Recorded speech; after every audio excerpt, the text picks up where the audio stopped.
During the Eras tour, fans who knew every lyric by heart began to notice something.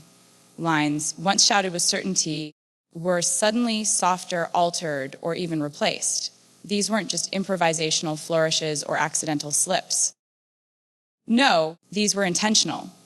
The most eagle-eyed and sharp-eared observers caught the smallest shifts, a word changed here, a refrain left out there. Songs that were once defiant in love or firm in forgiveness now carried undertones of exhaustion, sorrow, quiet finality. Take, for example, a line that used to declare unwavering trust. It became something more uncertain, more guarded. What once sounded like closure started to feel like fresh hurt. Some verses were sung more slowly, almost like she was feeling them again for the first time. Certain phrases, previously delivered with a smile, now held a tremble, a pause that wasn't just for dramatic effect. Fans began comparing set lists, piecing together these subtle edits like clues in a mystery. Even more telling were the songs where lines traditionally by the crowd were whispered by her, instead, like she no longer wanted to relive them with the same fire.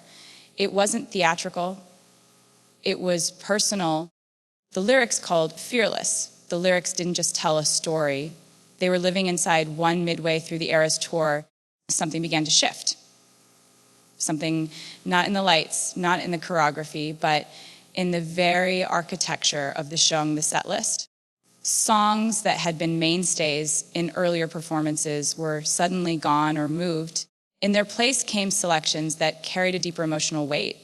Tracks steeped in themes of heartbreak, personal reckoning, the quiet H of moving on.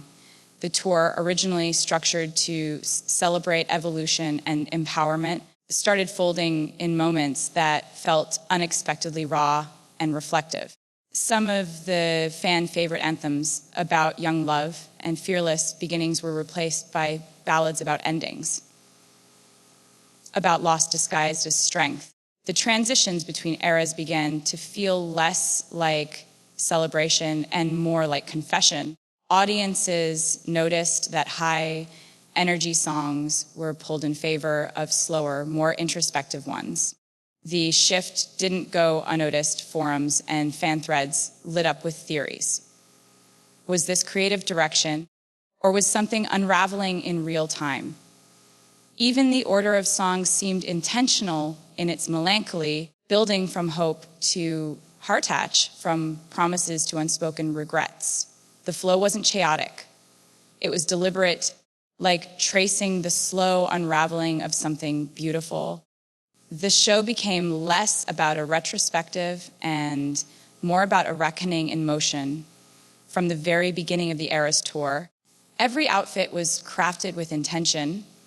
Each era brought a life through fabric, color, and movement. But as the tour progressed, the visual storytelling took a noticeable turn. Gone were some of the softer pastel hues and fairy tale sparkles that had defined earlier shows.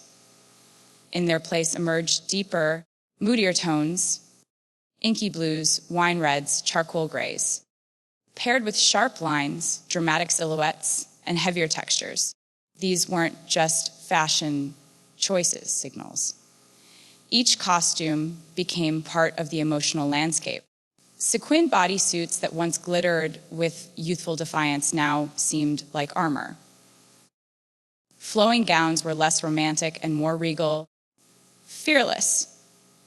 Cloaked in a kind of distant dignity, fans who tracked wardrobe changes night by night noticed this evolving palette and tone. The colors spoke in whispers of transformation, more introspection, more weight. Even the smallest details told their own stories. Darker lipstick shades, fewer floral motifs, longer cloaks, heavier boots. It felt like a shedding of old skin, a quiet transition from enchantment to endurance. Every outfit aligned with the narrative shift on stage. The sparkle remained, but it no longer shimmered for someone else. It shimmered like defiance, like resolve held tightly together with rhinestones, she has always been a master of performance, blending storytelling with spectacle. But during the later legs of the erastour, something in her delivery began to unravel in the most human way, fearless. It wasn't about misnote or missteps. It was about the kind of emotion that can't be rehearsed. There were moments when her voice cracked mid-verse, not from strain, but from something deeper, something personal.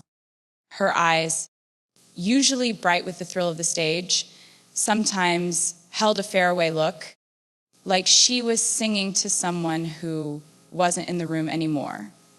The emotional arc of each song became more exposed.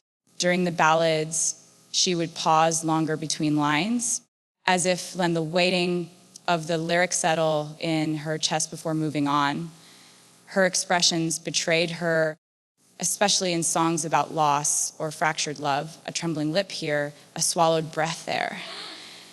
And in certain performances, she turned her back to the audience just as a tearful lyric was sung, allowing only the shadow of her vulnerability to be seen. Even her posture changed, less playful twirling, more grounded stillness.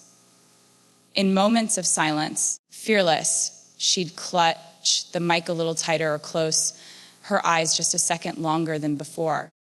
These weren't theatrical pauses for effect. They were reflexes, involuntary expressions of something she was clearly still living through on stage, one of the most anticipated moments of each era's tour stop was the surprise song section, a space where unpredictability met nostalgia, where fans clung to every chord, hoping for the deep cuts.